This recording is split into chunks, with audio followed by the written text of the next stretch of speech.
My mom would be at all my sporting events. Let's say I was playing football, okay?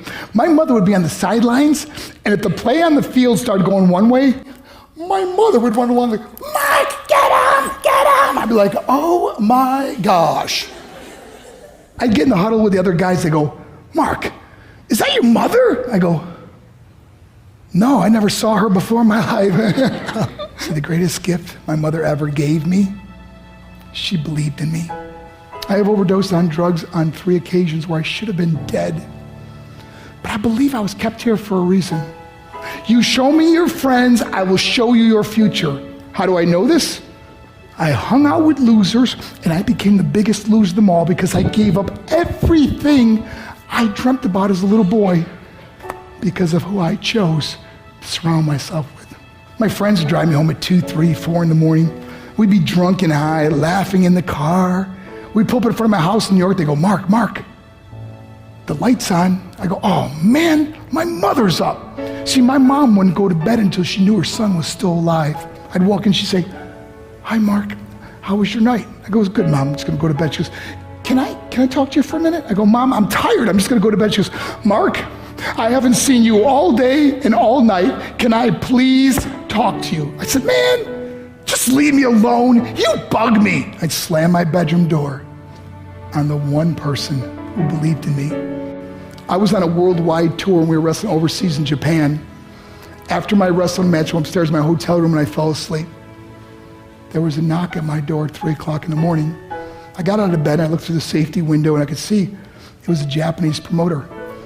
So I opened the door and he said, Mark, you need to call home. There's been an emergency. I went and got on the hotel room phone. I called back to the United States. I said, hey, what's going on? They said, Mark, I don't know how to tell you this.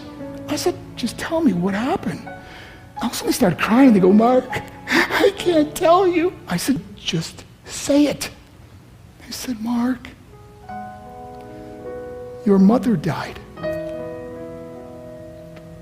I just threw the phone down. I ran out of my hotel room. I took the elevator to the lobby, and when the doors opened up, I just ran out into the street.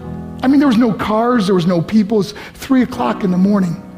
And I walked down the middle of a street in Hiroshima, Japan, and I remember looking up and just saying, Mom, I am so sorry. I flew home for her funeral, and I was so nervous to walk up to her casket, so I just stood way in the back. And I kept looking from a distance. I kept thinking to myself, Mom, please wake up. Please get up. And then I finally got the nerve to walk up to her.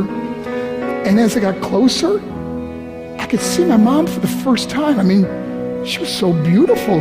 She was dressed in white. I mean, she looked like an angel. And I just stood over and I said, Mom, you are my hero. Everything I am, everything I hope to be was because of you. You loved me so much, you gave me a life. You're the only one that ever believed in me. How did I repay her? By getting drunk, by getting high, by getting stupid, by hanging out with losers? For what? All she ever wanted to do was talk to me. I wish I could talk to you now, Mom. I wish you could see what I'm doing. Why couldn't I have been a better son? We are defined by our choices. But if you surround yourself with people involved in drugs and alcohol and pills, it's a dead end. I'm not here to preach to you. I'm here to tell you I lived that life. It leads to broken hearts, broken relationships, broken dreams, and death. For what? To get high?